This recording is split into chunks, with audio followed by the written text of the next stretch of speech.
پھر جب ان کے ہاں بچہ پیدا ہوا تو کہنے لگی کہ پروردگار میرے تو لڑکی ہوئی ہے، جبکہ اللہ خوب جانتا تھا جو ان کے ہاں ولادت ہوئی تھی، اور نہ ہوتا لڑکا مانند اس لڑکی کے۔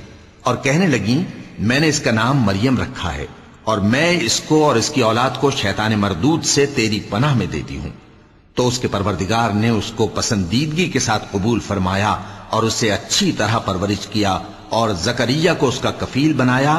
زکریا جب کبھی عبادت گاہ میں اس کے پاس جاتے تو اس کے پاس کھانا پاتے۔ یہ کیفیت دیکھ کر ایک دن مریم سے پوچھنے لگے کہ مریم یہ کھانا تمہارے پاس کہاں سے آتا ہے؟ وہ بولی کہ اللہ کے ہاں سے آتا ہے، بے شک اللہ جسے چاہتا ہے بے حساب رزق دیتا ہے۔ اس وقت زکریا نے اپنے پروردگار کو پکارا، عرض کی کہ پروردگار مجھے اپنی طرف سے اولاد صالح عطا فرما، تو بے شک دعا سننے والا ہے۔ چنانچہ وہ ابھی عبادت گاہ میں کھڑے نماز ہی پڑھ رہے تھے کہ فرشتوں نے آواز دی کہ زکریا اللہ تمہیں یحییٰ کی بشارت دیتا ہے، جو کلمۃ اللہ یعنی عیسیٰ کی تصدیق کریں گے اور سردار ہوں گے، اور عورتوں سے رغبت نہ رکھنے والے، اور ایک پیغمبر یعنی نیکوکاروں میں ہوں گے۔